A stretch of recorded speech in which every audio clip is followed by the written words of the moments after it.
in a more disconnected world, people are craving communities even more. If your company can provide an outlet for that, so if you're not providing it and you think you can, then I think you're missing an opportunity, especially if it's a differentiator in your industry.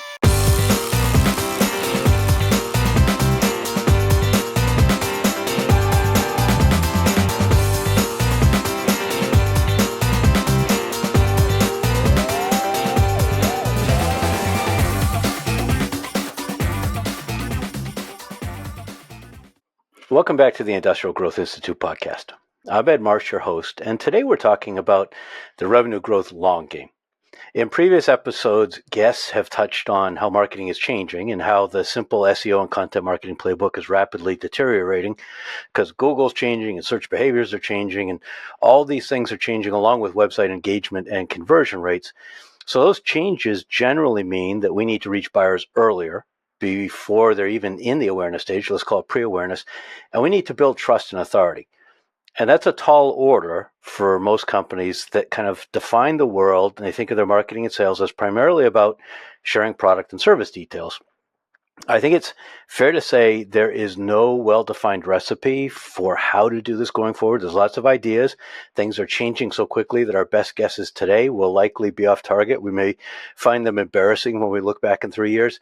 However, I think there is kind of a true north that we can use, and that's trust, awareness, and buyer experience. If we use those as our compass, then we can begin to infer or deduce or assume or experiment with things around building authentic relationships, and also helping others, being the vector that helps others build relationships. So in other words, I'm describing community. And we're going to hear, I believe, more and more and more about community. And today we're going to kick it off with a full dose from Leslie Greenwood, who helps companies build communities. She was one of the key players in the launch of the Pavilion community. You may be familiar with that. That's for revenue growth leaders. And then founded Chief Evangelist Consulting, where she helps other companies do that. And most recently, she's founded Wednesday Women, which we're going to learn more about. It's a community for women business leaders. Leslie is known for her innovative strategies in fostering impactful communities without the confines of traditional structures, which is probably important because the way we assume it has worked probably isn't going to be right going forward. She's got over 2 decades of leadership in customer-facing roles.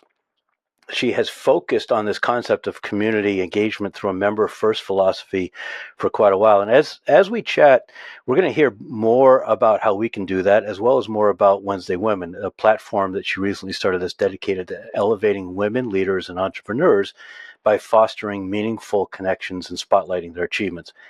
Leslie's approach is consistently rooted in the power of individual connections, and that really is the essence of community, and shared values. And she's proved that communities can thrive as the sticky glue of genuine value-driven engagement. So as you listen, hit the bell, comment on this episode, and please join me in welcoming Leslie. Leslie, thanks for making some time for us today. Well, you don't have to twist my arm too far to get me to come talk about community. So, but yes, thank you for hosting me. I appreciate being here. Well, I'm thrilled to have you. So let's start at the beginning. I think a word like community means so many different things to each person hearing it. It's interpreted differently. How do you define community? I think my answer on this has changed a little bit. I think here's what I'm going to say. If people call themselves part of your community consistently, then you have community. Okay. So that has changed. That's my changed view. I would not have said that before. I would have said and I know we'll talk about this later, but what we originally built with Wednesday Women, which was literally a LinkedIn following, I would have poo-pooed and said that is not a community. But once the people that followed us started calling themselves members, asked how to join, and referred people to be part of Wednesday Women, I kind of just like, okay, well, if you're going to call it a community, then I'm going with that. But in general, community is a lot like tissues. We call them all Kleenex. Some are one sort, some are another, some are scratchy, some are plush. And they're just all different types. So for me, when I'm thinking about community, it is a place where a group of people gather. And it really goes back to nope. Nope. It can be physically or it can be virtually. Okay. So if you think of it, gathering on a community platform virtually, gathering at your neighborhood park is also a community. But in this case, we are speaking about business communities, so it would probably be gathering online. So it's not just an identity; it's a coming together of some sort. It's a coming together. Yeah, I believe it is a coming together. It is, a place where people help each other. It is a place, hopefully, where they feel some sort of identity. They're relating to something bigger. Mm-hmm. They're there for something bigger than just, your product or your idea. There's something larger, and it is not. I think it's easier to maybe define what it is not, because when I look at community job descriptions, so you'll see a community director. Well, the community director is really the social media manager, or the community director is really the events manager, because the community can happen in those small pieces. Mm-hmm. But that's not a whole community in my mind, right off the bat. And then oftentimes you'll see the JD that includes all the things. You're a marketing manager, a social media manager, an events manager, and the online community director, which none of that you cannot do. That is more than one person's job. Right. And so I feel like community has just kind of become this catch-all word that includes just about everything. But for me, when I'm talking about community, or when I'm working with a client, we're building a community. Mm-hmm. We are building a container, whatever that container is, for people to get together, to come together, to share something beyond, the product or service. All right. So when I think about community, I tend to think of it as having these elements or subsets or components. Mm-hmm. Often there's some sort of a forum, mm-hmm. where people can be in, subsets of different conversations around different threads, exchanging ideas, asking questions, helping each other out.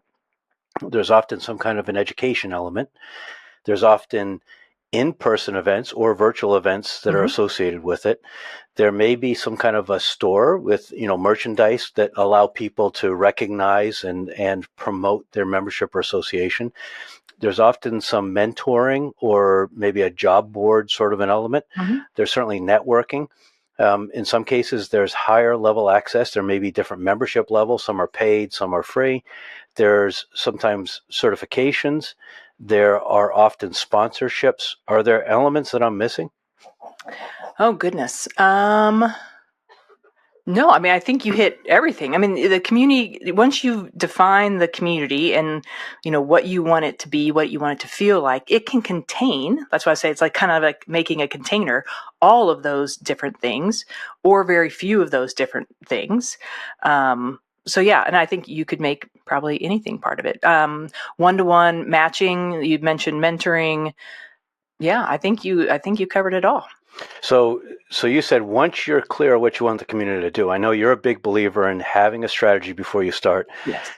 You believe you need to have a clear vision of why you're doing it, who's a member.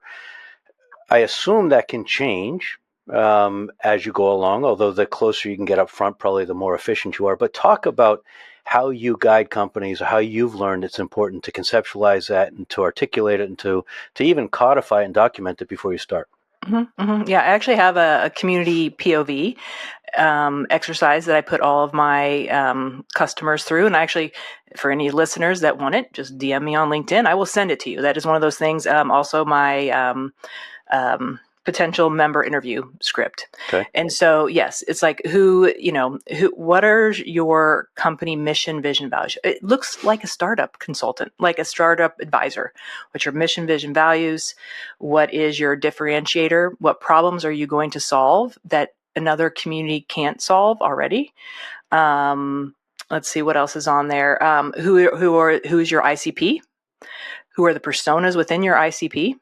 Because you have to know all of that in order to even think about the strategy that you want to put around that. Because I'm going to build a community revenue leaders for me is easy because I know what motivates them. I know what some of their drivers are.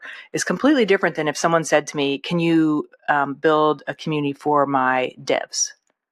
I don't speak their language. Right. I would have to do a lot of customer interviews to understand like what drives them, what needs do they have that I can solve with this community, because time is precious and they are not going to give you their time if it is not specifically built for that persona.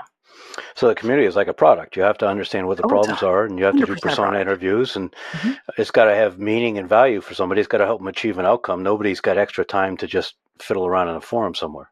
Exactly. And you're right, though. It can change. It's not even that your membership changes. It's the economy changes.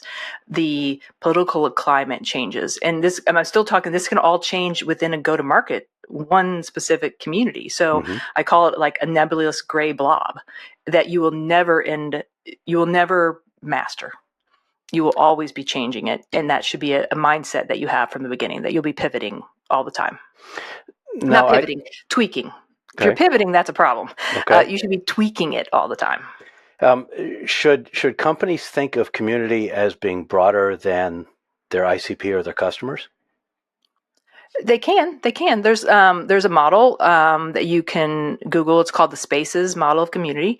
It's very valuable for communities around a product or around a company because it helps you define the business outcomes that you want to achieve based on your community. So the first S is support. We've all been to a support community. We've gone to the AT&T forum to figure out how to fix our phone because they don't want to talk to us, Right. so it's deflection. So your ROI is based on ticket deflection. P is product. So I think product should be a part of all communities because if you want voice of the customer, where are you going to get it best is like live every day in your feed. The A is acquisition. So that's where that's how I've taken you from what your question was to this answer, is that it could be that it is not just your customers. It is around the thesis of a challenge that marketing leaders have, or or it could be around just, let's say, marketing. And the company is the sponsor, but you're not talking about the product. Right. You're talking about the pain. Right. You're helping them, but your product gets this identity Sure. through the community. Right. And so that's where the acquisition, and then you can measure whether people are in your pipeline first, or they're in your community first, or if they're in the community, how do they retain? How do they renew? How do they upsell compared to people not in the community? And then C is contribution. So user generated content. E is, goodness gracious, I'm going to forget what E is, of engagement.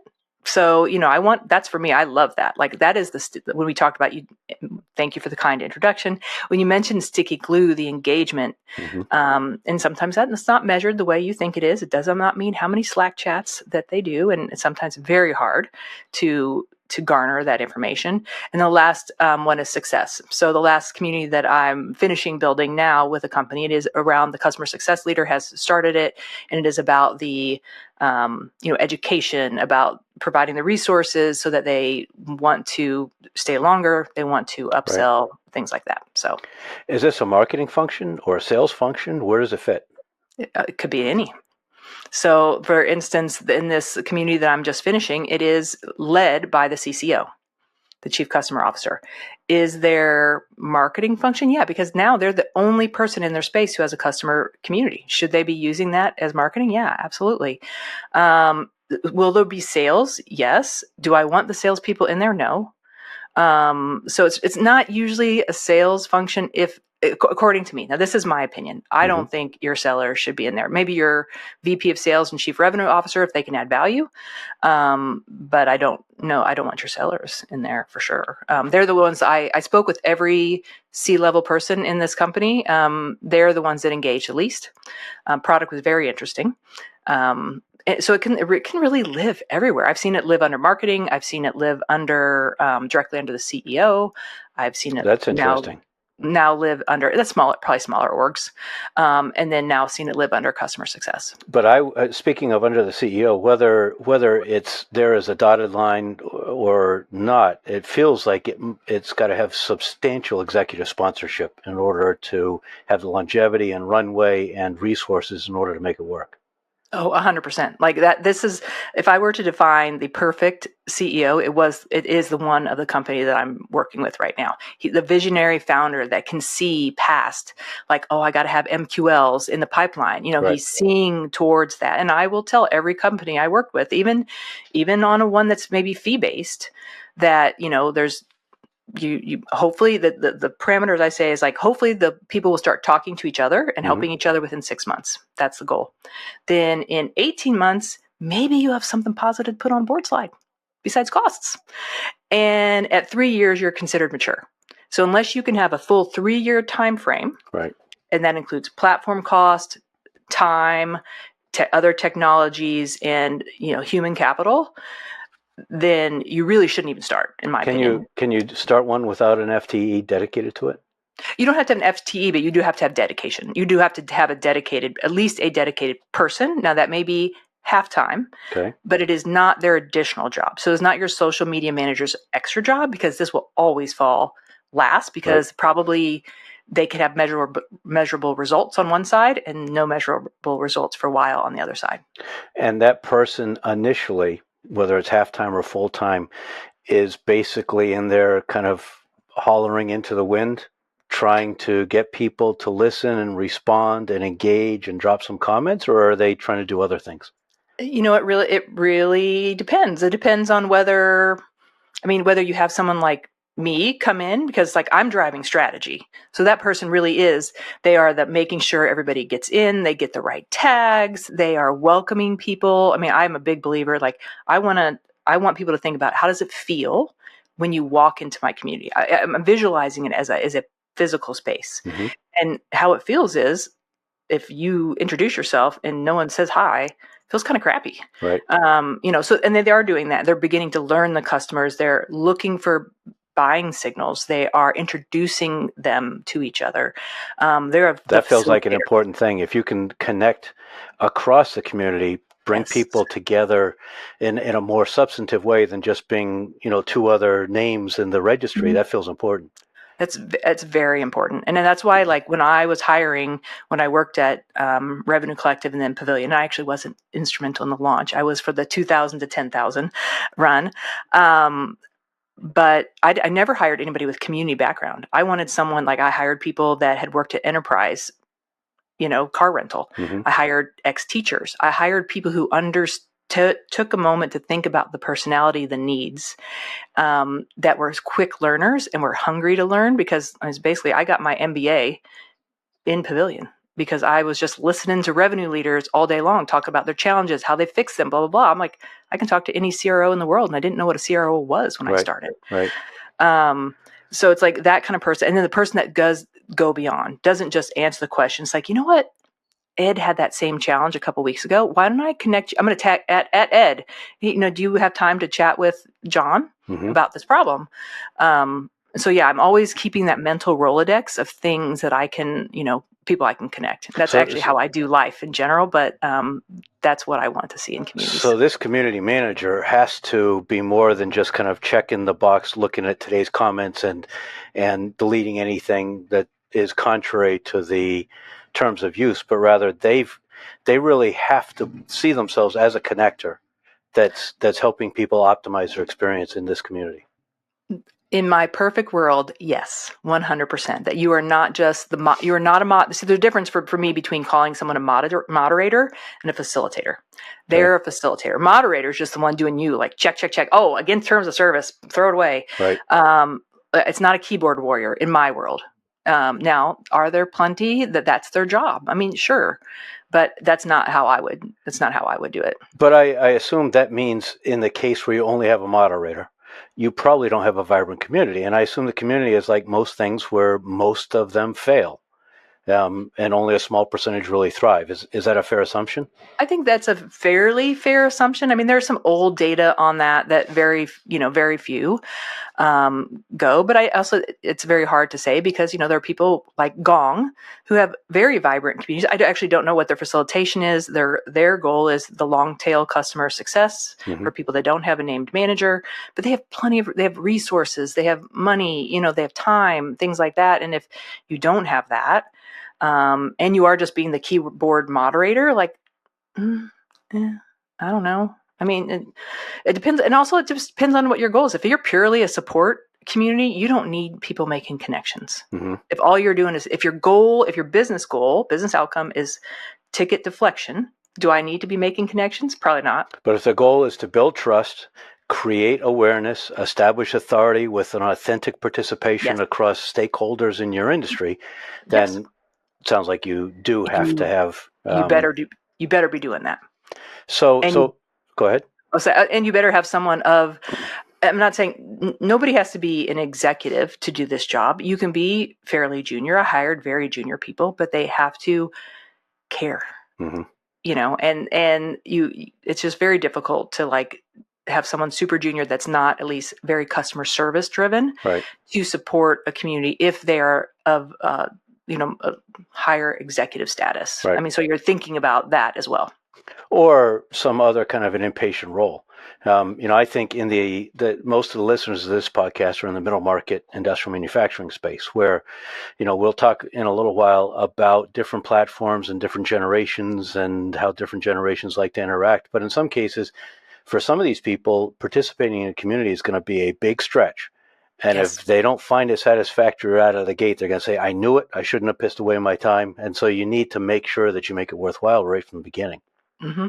And that actually is what I found when I was doing the customer research. And that's why customer research is then important, because I did 5 customer interviews besides, interviewing the entire C-suite. Then I did 5 customer interviews from different segments. I mean, I had Nordstrom, Werner Trucking, for this particular customer.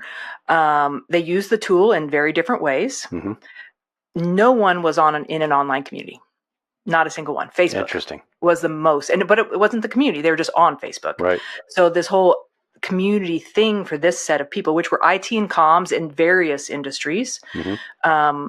Wholly new for them. So like we have to train them from the beginning on like the rituals and how do you use community and what should you do in community. And that's why, if we want to go into like a little bit of strategy, you always have an alpha test.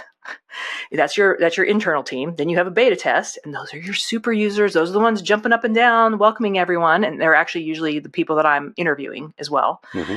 And because they know the game, right? And then you do a full launch because there needs to be something in there, and you need to have a couple cheerleaders to show people the way. Mm-hmm. Because if they what you're saying is community may be new, someone has to show you the way, right? And that it's okay to share. I'm struggling, or I need help, right? Or whatever. I've also had experiences as a potential community member where a new community was launching, and I had particular interest in a subset, kind of an affinity group within that, mm-hmm. and I just got so pushed off and strung along, saying, "Oh, well, we've got to make sure everything's right before we do that." Finally, I said, "The heck with it. I've got other places I need to spend my time." So there's got to be a balance between planning it and executing it, I would think. Yes. I mean, you have to have, it's like it's any product, you have a roadmap. Right. This is version 1.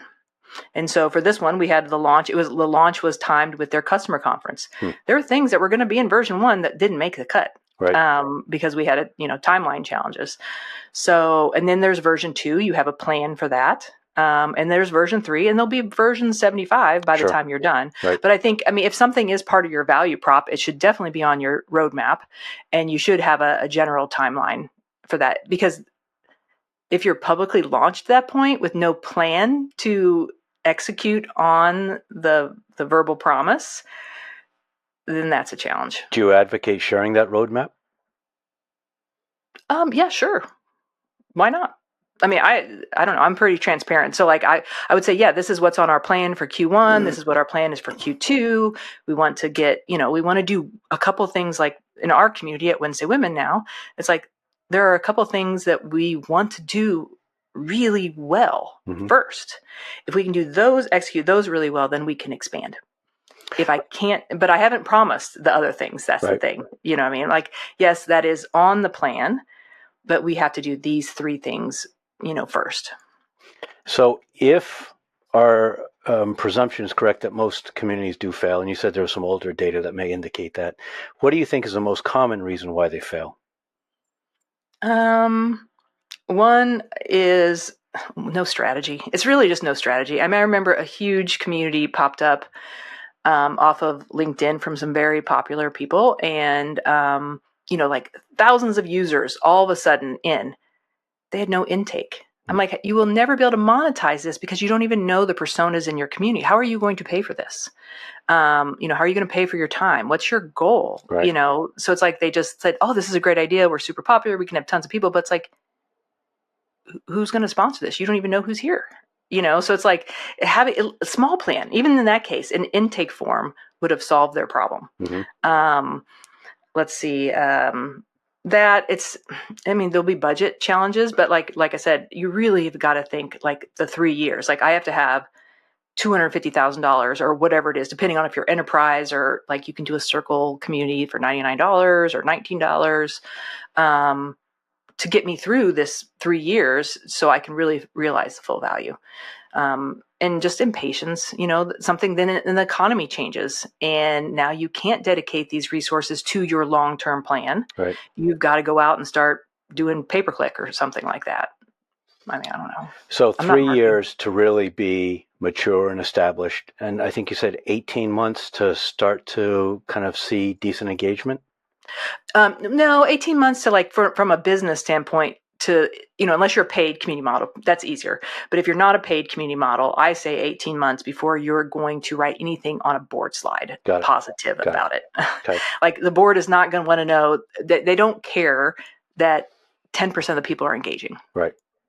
That those are leading indicators. Yes. Right. It might have a small mention or it might be in a footnote. That's not what they care about. They want to know how many leads made it from the community into the pipeline. And that's going to take you some time. And what do you see as the most common milestone that companies have, or the most common KPI or metric? Is it the amount of revenue that is generated? Is it the number of customers that are engaged? Obviously, it depends on the kind of community, but is there a particular set of common KPIs that you see companies aiming for? I think it goes back to like we said, the business outcomes that you're looking for. For this last community, it's like one is overall satisfaction. So whether that's NPS or whatever survey methodology, does this impact their impression? My goal is that yes, you have an amazing experience in the community, and you've transferred those positive feelings to the brand. Right. So yes, could you measure that in NPS? Maybe, I don't know. NPS is such a wonky thing. I love and hate it all at the same time. So there's that. There could be retention. I mean, I think Gong actually shares a study that like if there's one member in the community, they're X times more likely to renew. If there's more than 3, they're X times more times likely to renew. So like there's some stickiness value of that. So that's one thing. It could be revenue. I don't know that that's usually the first thing because it's going to be a while before you're going to be able to measure that. Right. So obviously you've built your business on the fact that there's a framework and there are certain steps that you can follow that will give you a high degree of predictability of success. And you've talked about strategy. You've talked about intake and welcoming people and engaging people. As you launch it again with Wednesday Women, what have you identified as those keys to success? And if you sit down with a client to help them articulate their strategy, what do you identify as the key milestones? That is a great question. I mean, I guess the first one, as I think about this community that I'm working on right now, when I'm thinking about a product community, which I think sounds to be like what your audience might be looking at. In most cases, yep. Then I'm looking at adoption. How many people can I get in? How many people will get into the community? Like, it's like we start with this alpha beta launch. So from this customer, it was the beta launch, not the full launch. The beta launch was at the customer conference. There were 100 people there. Their goal was to get 50 people in the community, from the conference. They accomplished that. So that could be one thing. Cause like customers, honestly, sometimes they just don't care. I mean, if you're seeing that as a widget, they're not going to come to your community. Right. And some of that work really needed to happen before you started the community, unless it is a support community. So yeah, I think first one is just getting people in the door. And that's actually the same with a paid community too. Is like, does your message resonate in a way? Same thing with the product communities. Like, does your message resonate so that people want to say, I will sign up, I may join and come once a week for 15 minutes. I mean, that for me is success. I would love them to all do that. Right. So that's really my first thing I'm looking at. And for a company that says, geez, we don't want to overthink this, we want to test it, let's just get Circle and set up a forum, or let's set up a Discord. Obviously, they're lacking the strategy. Is there any merit to that kind of a simple test, or are you just setting yourself up to fail? I don't know. You have to have a point of view. Now, you could not have you could not have a full written out strategy. You may not have a Monday board that has 72 items and sub items on it to do it. I mean, that's what my Monday board looks like, because I'm thinking about every little detail. Right. But that's not their job to necessarily think of every little. But you have to have a point of view. Like, what are you going to talk about? What's this? What are you hoping to solve? What do you think your customers want? So yeah, but the thing is, you have a very small window, just like you even said yourself. You have a very small window to deliver value.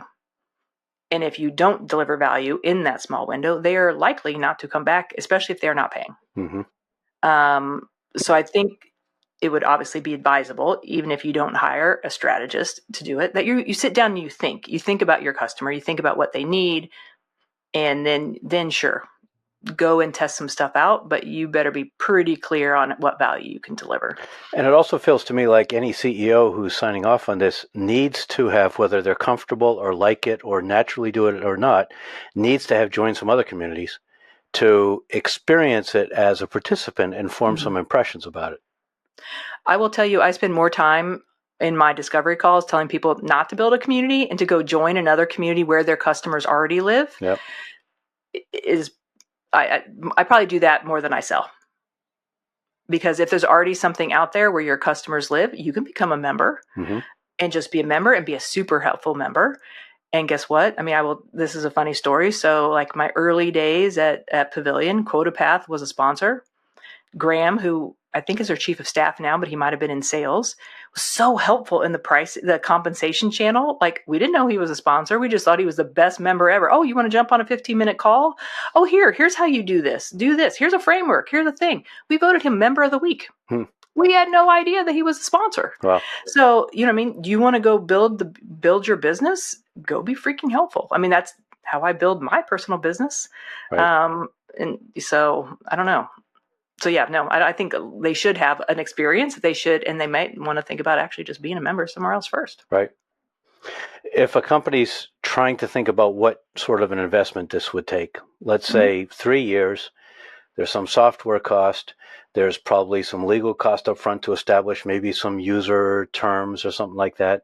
There's, let's call it an FTE for 2.5 years and a partial time employee for the first 6 months. Are there other components, or can we do an order of magnitude estimate based on those things? Okay, let me think about this for a second. Well, it depends also, like, if you're going to have events, or virtual events, of course. Do you have an event software of some sort? Right. Is your event strategy very large? Do you need a real event software? Or do you just need a Zoom license? I think there's lots of different things, but it is if you're an enterprise community and you're looking at things like Vanilla, Better Mode, Hive Bright, you're talking $30,000 to $40,000, $30,000 to $50,000 a year for the platform itself. You're also talking 4 to 6 months to actually implement it. Right. Physically implement the product, minus strategy, minus setting up your events and da-da-da-da.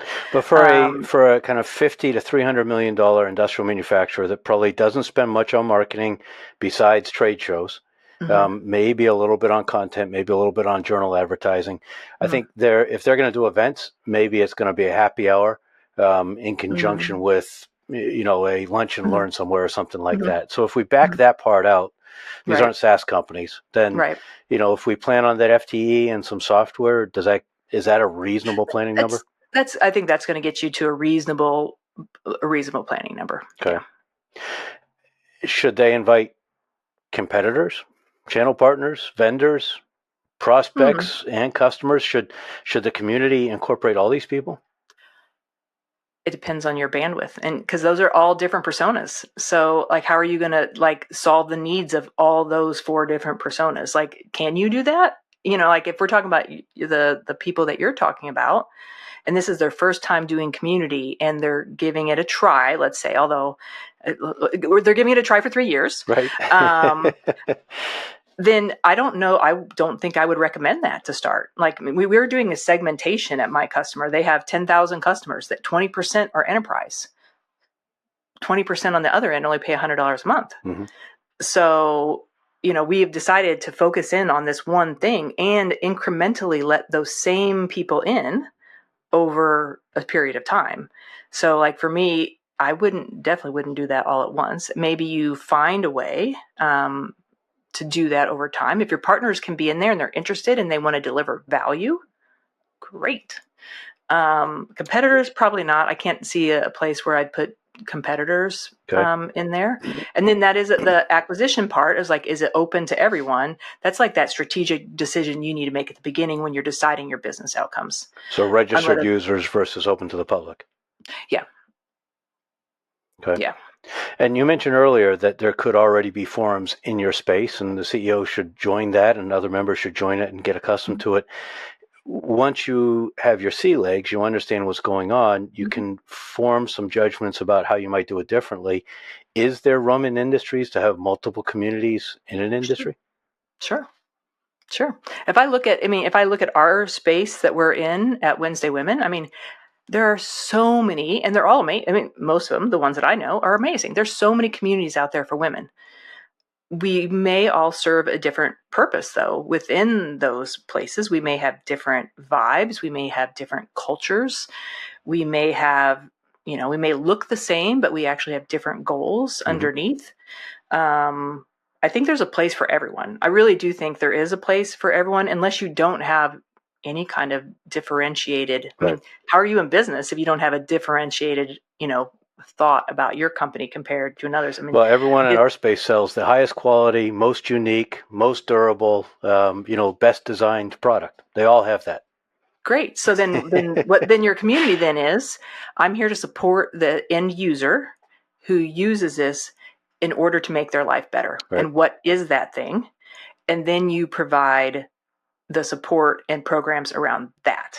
And if your competitors don't have any of that, now there's your critical difference. And how do you accommodate different generations? I'm thinking Gen Z might like Discord, where boomers might want a Facebook group.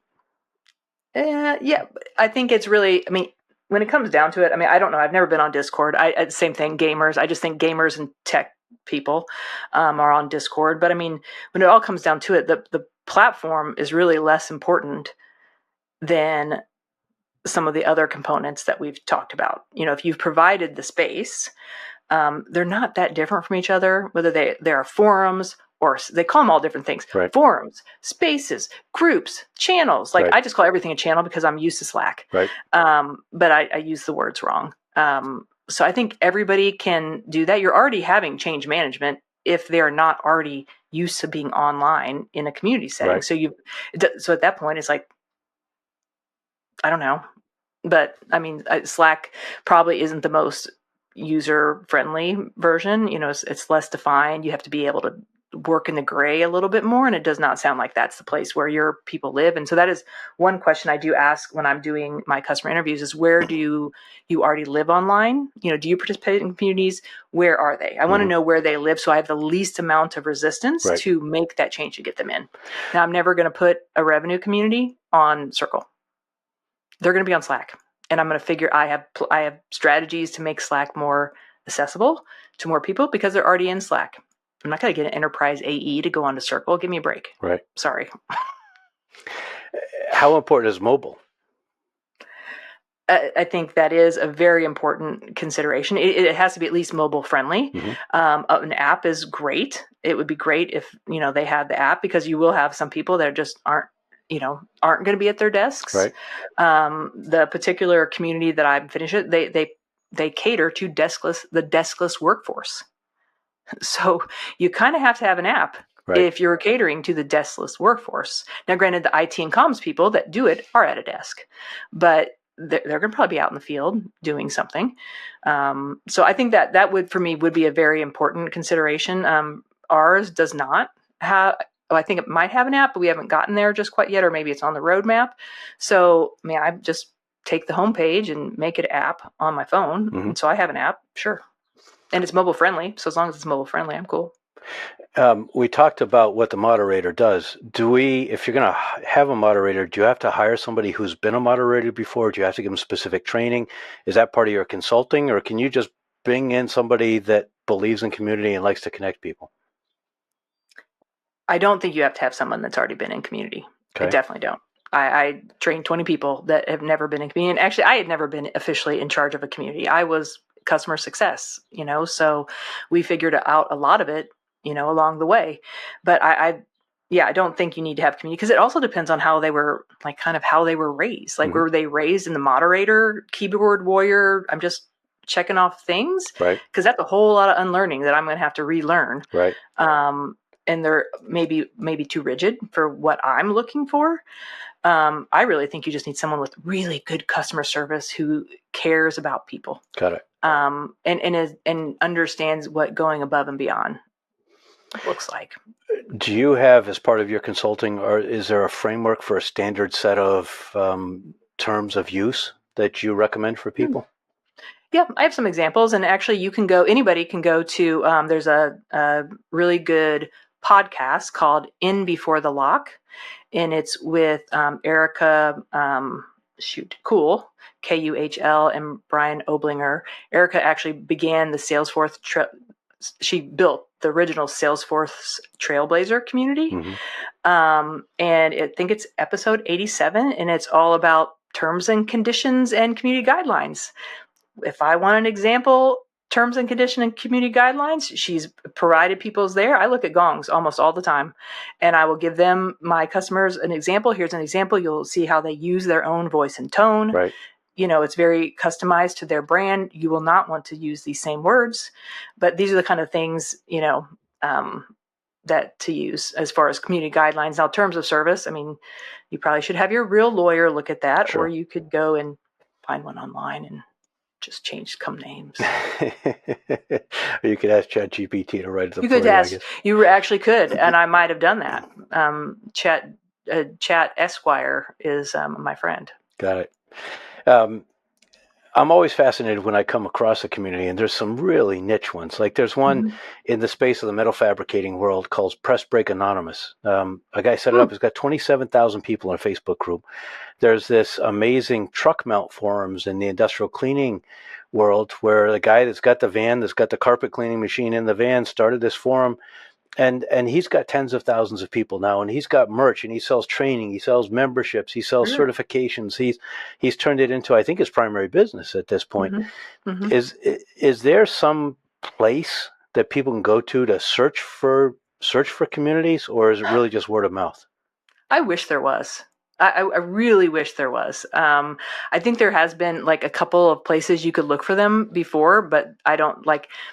When you go into those lists, half of them are no longer in existence. So I don't believe that there's an updated place to look at that. I think it is a lot of word of mouth or marketing or something like that. Yeah, it's unfortunate because there are like you said, there's so many really amazing niche communities out there for almost every interest. Right.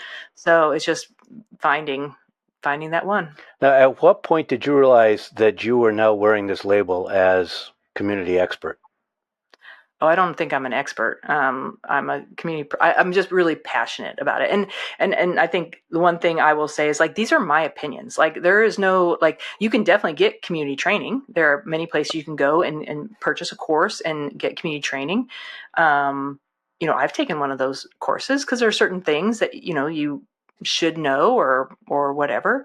But a lot of this is it's my personal experience, my personal opinion. The way that, but I'm very much a student of psychology. So, like, I'm thinking about, how do I connect you? What would motivate you to do the things I want you to do? And see, this is all persona based. That's going to make strategy. To get you to do what I want you to do, so that you will receive value. Because oftentimes it's not clear to the person on how they want to do it. Right. It's also, then you have, like for the sales communities, it's like, it's a mastermind. You have to show up or you will not get value. Right. If you don't show up, you get zero value. You're going to want to quit. And you'll say that the community was crap. It's like the gym. But it really was you. Right. You didn't come. Right. So yeah, it's rough. It feels to me like AI is going to make personal connection even more important. But that's my opinion. You said you're offering your opinions. What's your sense of how AI is going to impact what we're now discussing as community efforts? I mean, I do think, I just think, I've been saying this for a couple of years. I think what's old is new. I mean, this old time community that we've missed, people want that. Mhm. I want to go to my neighbors. This is how people find out about you. This is like the ultimate benefit of community is when, you go to your mailbox, your neighbor says, "Oh, have you visited the new restaurant? It's amazing." Well, guess where you're going? You're going to the new restaurant, Right. because and that's what you want people to do about your company. Um, and it's in that kind of informal, "Oh, have you thought about this?" kind of way, which then you have to have connection to do all that. So Mhm. I think it's going to be more important. I see a drive for community with people. Um, finding safe spaces where they can, have conversations and share challenges and things like that. So yeah, no, If although I will tell you, the platform we bought has AI agents we could employ. I'm like, oh no, that is not happening. if what's old is becoming new, I wonder if that means people are going to start using the phone again. I've been on a rant lately about salespeople who set their phone so if you call and you're not in their address book, the call never rings through to them. I mean, I believe salespeople, yeah, okay, you get some spam calls sometimes, but you want people to be able to reach you. I don't understand the paranoia that people have about the phone now. Well, I will tell you, from having two of my children are like that. Actually, my middle one, who's 21, is like that. Like, I couldn't get him to call anybody. Like, he's not going to answer the phone. He's certainly not going to call anybody. So that may be generational, but yeah, no, you got to talk to people, and you got to be. I mean, I don't know that, but this is also the way that I do business, and Right. and your industry may be different. Like, I do business by making connections. I want you to know who I am, Right. quirks and all. I may show up and I'm sitting outside with a dog in a t-shirt, but that's how I come. I Right. did dress up for you today, by the way, Ed. Thank you. Um, but I want you to trust me. I want you to say, okay, I'll have her on my podcast because she seems like a good person, Right. kind of thing. And part of that is us even being face to face. Like, video off is not also like my favorite thing. Like, I I want agree. to be video on as much as I can. Right. Um, so So yeah, I don't know. we're kind of at this intersection. We're talking about these online communities now becoming a fulcrum to get people back together in person. Mhm. Are there any sort of best practices for how you integrate those small group or kind of the intimate executive dinners or happy hours with users or things like that? Are there best practices? To integrate them with the community? Right, to incorporate these small in-person events Mhm. as part of that larger online community. Yeah, I mean, I think that's just, again, everything you offer inside community is a product.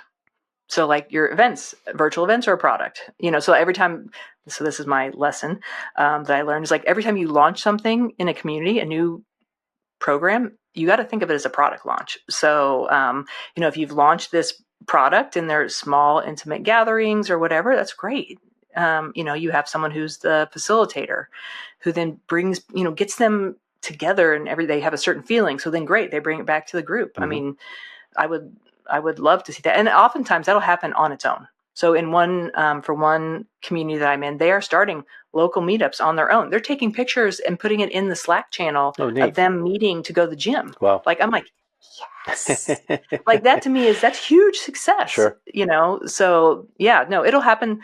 If you've done it right, it's going to happen on its own. I mean, our first dinner we had at Wednesday Women, someone wanted to be the chapter head of Wednesday Women, and a community wasn't even on our radar. We hadn't even written a newsletter yet of San Francisco. I said, well, feel free. You do that. And our last dinner we had in Atlanta, they came up with the Wednesday Women Atlanta Champagne Club. 6 days later, they're all dressed in purple. They have on their Wednesday Women scarves, and they're at the champagne bar and taking pictures. I'm like, great, awesome. Well, that's neat. So as long as you've gone there now, let's jump into Wednesday Women. Okay. Tell me more about that and what inspired it, and how you're rolling out your community playbook there. Mm-hmm. Yeah, actually, Wednesday, the none of this was on the timeline, on the horizon. It started with a LinkedIn post of me saying, who are the women CEOs that I should know, because my feed is a little bit desolate. I don't know if that's the same. I imagine in your niche, very similar to what it is in B2B Sales. Somehow that post got piled on. It turned into a spreadsheet. The spreadsheet got added to every time I saw a new post. And then the spreadsheet got passed around. And then someone do the post. I'm like, oh, here you go. Here's 50. Here's 100. Wherever. And then finally put it in my co-founder's feed, who asked me, like, what are you going to do with the spreadsheet? I'm like, I don't know. I'm just making a spreadsheet. And then, she's a CMO. So she's like, well, what if we did one thing? What if we, featured one woman every week? I'm like, oh, I can make a post once a week. I can do that. And so you'll see the ripple message go through our things. And so that's us making a ripple, which has now then turned into our BHAG, big, hairy, audacious goal, is to one day have 10,000 followers on LinkedIn. We did that in 1 year and 4 months from launch on a business page, all organic. Wow. And so then we're like, oh, we might be onto something here. And people wanted to start sponsoring us and things like that. And then it was really the end of last year when we said, enough people had asked us, people would write in their posts, you should become a member of Wednesday Women. You should join Wednesday Women. I'm a member of Wednesday Women. We had no membership. So people have messaged us all the time and say, how do I become a member of Wednesday Women? I'm like, well, you DM'd us. So you are now a member. And we decided after about 100 of those, we should probably listen to what our customers were telling us. And so we launched what we're calling it a membership. It is a community when it comes down to it, but it's not meant. I think sometimes the word community can intimidate people because they've been in too many really bad communities, right? Or they think it's a noisy Slack channel, or they think they have to spend hours and hours to get value. And we have really set it up to be different. So this is probably the most different community I've ever launched. It is very much based on one-to-one connections. We are growing and being intentionally small. So every member gets a one-on-one call with myself or Melissa. We're talking about, it's like we call it their member strategy call. Like, what are your goals for this year that we could help you achieve? Who are the kind of people you want to meet? Do you want to speak on stages? Are you wanting to get on a board, or do you just want friends? I mean, like, what is your goal? Right. Whatever that is, that's what we're working on. So it is a very high touch, low need to be on platform, because we're meant to meet those women where they are rather than asking them to go to one other place. So who's your ideal member?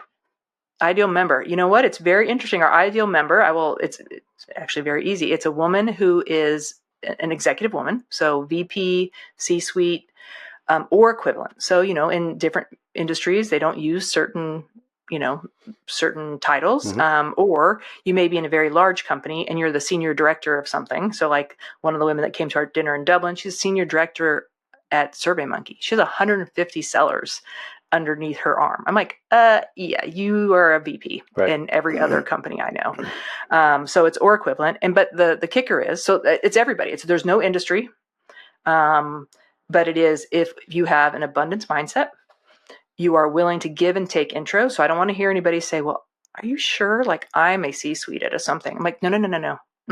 Doesn't work here. Give and take intros. You want to bring other women up along the way with you and celebrate them loudly. You agree. We actually make them agree to all those terms. And that is what we're looking for. And I think it's interesting because our vibe that we've put out in the world has brought those people to us. And surprisingly, we have some head of people from Novartis as one of our members, not anywhere in my circle, never going to overlap with this person in any of my circles, but either they heard about it from someone or they'd seen us and followed us. And when I had talked with her, I'm like, oh my, I love you. You have all the right qualities and characteristics that I'm looking for. And so what we've put out there is being heard in the way we intended it to, and bringing those members to us. That must be very gratifying.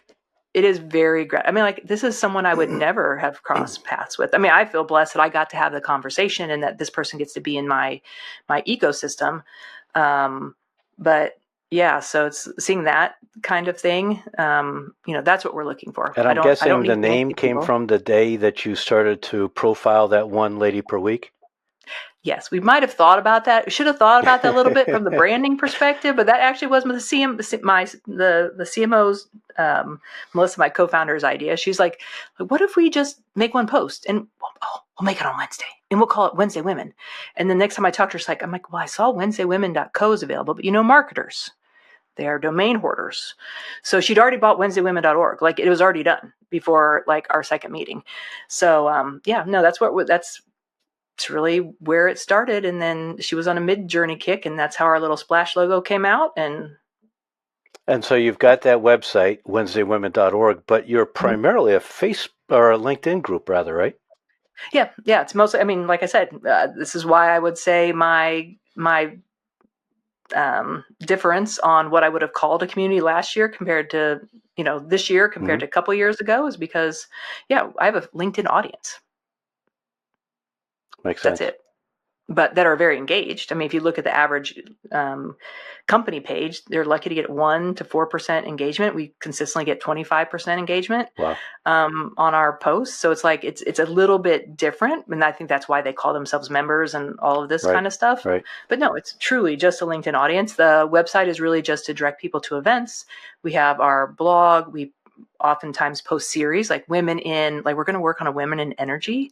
Like I'm trying to get into Exxon.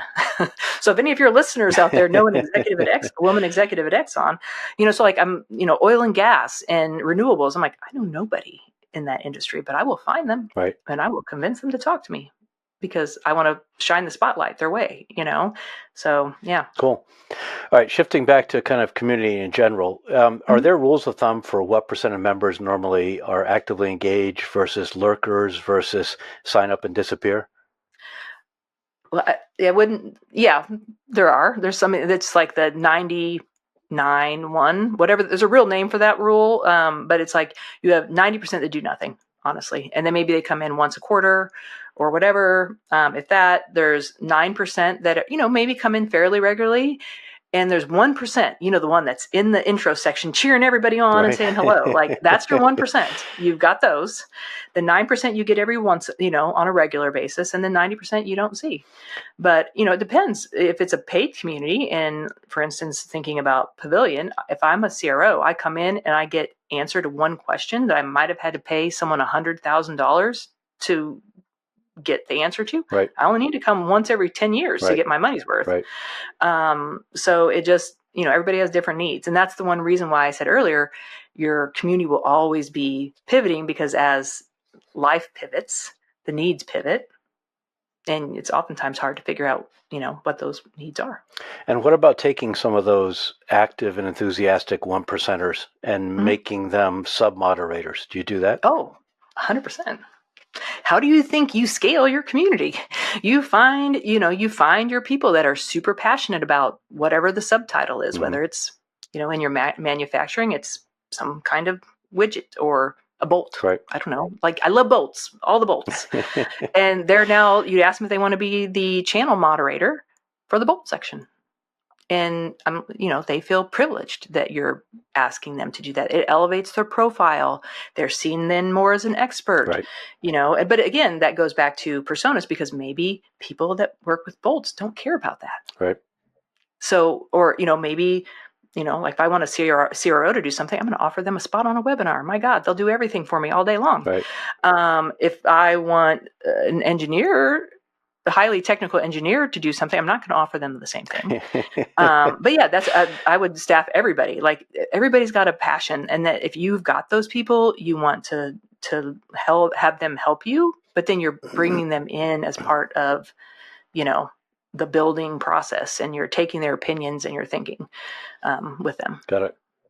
What do you think people most misunderstand about the idea of community? Well, I think it's just, honestly, it's the biggest basic thing is what it is, what it is and how they are going to apply it in their situation. Got it. How do you know when it's appropriate to invite sponsors? I think you can do it at any time, as long as you've set the ground rules. Okay. So like if it is a no selling zone, then sponsors can't sell either. They provide content, they provide knowledge. Well, they can be in there helping, like you described that guy from Pavilion. Yeah, you can be in there helping, if that's what your ground rule is. Right. But you really need that also kind of needs a strategy, because you can't have them over soliciting to your members. I think in almost any capacity, in whether it's in manufacturing or else, they have to agree to the rules and the terms of service. I remember reporting one of our sponsors because I ended up on the BDR list. I'm like, how did this person even get this list? Right. And why am I getting 17 emails every week? Right. And so that sponsor got reported just like any other member who had violated the terms of service, and they got a talking to. Like, you're not ruining my brand Right. by coming in here. So yeah, I think it's, if they're value added, you can bring them in whenever you want. If they understand your mindset and your goals and you're aligned and they agree to the terms, I think it's great for both of you, honestly. And I would think that in most cases, the expectation of the sponsorship is that it's brand awareness. Oh, yeah. It's not a lead gen activity. It depends. Some sponsorships are sold as lead gen. We run a webinar together, and I give you all. Some of them are. I give you the email list, Okay. and you go do what you want with them. Like, those are the rules that they've come up with. For me, everything we do is brand. It's, we're putting you in front of the right people who are very enthusiastic about our brand. Right. And the attachment to our brand is positive for your brand if it is meaningful to the brand. Okay. For us, their mission alignment has to be there. Like, I'm not taking your rubber stamp and just taking your money. I need to be able to say, I'm partnering with you, XYZ company, because of X. And if I can't truly say what the X is, I need to revisit my mission. Right. But that not everybody's like that. So, it just depends. So we've talked about your ideal member of Wednesday Women. Who's your ideal client as Chief Evangelist? I think I'd say my sweet spot, my niche is probably a higher dollar membership, fee-based membership community, where really this engagement part really means, a lot. They are expecting a white glove kind of service, some really well thought out programming. If they're in the GTM space, sales, marketing, customer success, RevOps, I already understand their personas. Right. And so, like, for me, it's just really easy because I know what to look for, and I can much easier help devise a strategy. If you're outside that space, I have a little bit of a learning curve.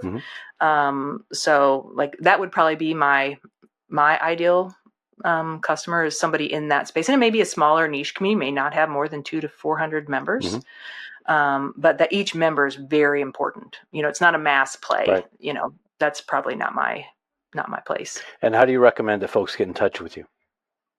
You can find me on LinkedIn. Because my LinkedIn is whether I'm doing community consulting or Wednesday Women. Okay. So find me on LinkedIn. It's just the regular LinkedIn /Leslie-Greenwood. Pretty simple. Yeah, I'll drop that link in the show notes. Yes. So that's probably the best way. And connect, and then send me a DM, and, chat. Happy to, like I said, share those resources that we talked about earlier, and at least get somebody to start and something to think about, like to chew on before they start even down the decision-making path. And if somebody's intrigued by Wednesday Women, do they go to the website? Do they go to the LinkedIn page? If you want to see what we do, every day on LinkedIn, definitely go to LinkedIn. So just Wednesday Women on LinkedIn. Okay. You'll see our big purple splash. If you want to learn about our events or learn about our membership, go to our website, WednesdayWomen.org, and you can learn more about what we offer as part of our membership, and really who we're looking to serve and who we know we can best serve. And I'll put both the Chief Evangelist and Wednesday Women links in the show notes as well for people that are interested. Awesome. Okay, this has been really good. Wrap us up now, 2 to 3 minutes on why community is increasingly important and what companies need to understand about building it. Okay. Communities. I just think in the more disconnected world, people are craving communities even more.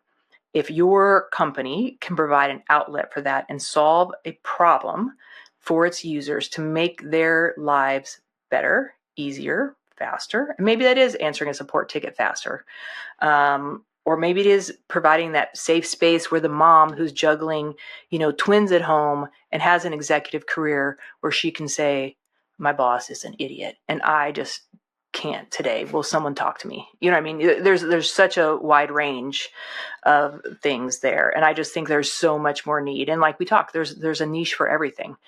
You can find your home, your community home somewhere. And I guess if you're not providing it, as part of your company and you think you can, then I think you're missing an opportunity, especially if it's a differentiator in your industry. And then what was your second question? I told you I was going to forget that. So that's kind of why community is increasingly important. Yes. What would you say is the biggest one or two things companies need to think about understanding about how to build one? Yeah. I think it's just, you have to understand your customers. You have to understand the timeline and you have to understand your return on investment before you get into it. Otherwise, it's a lot of work. Like I am in the Slack channel that I work with that team, like 2 or 3 times a day. And I'm asking for things from everything from C-suite down to RevOps guy who is supposed to be working on my Salesforce integration, and so it's not, I'm taking up hours and hours and hours of people's time every week. So. Got it. Wonderful conversation, Leslie. Thank you so much for spending time visiting with me today. Of course. You don't, like I said, you don't twist my arm to talk about community or Wednesday women. So yes, I love this. This was great. Good. And thanks everyone for listening. Please do me and Leslie and all the other guests a big favor by liking and sharing this. Drop a comment. I'll read them. If I need to tag her to jump in and comment, I'll do that. And by all means, please subscribe to the podcast as well. Thanks for listening to the Industrial Growth Institute.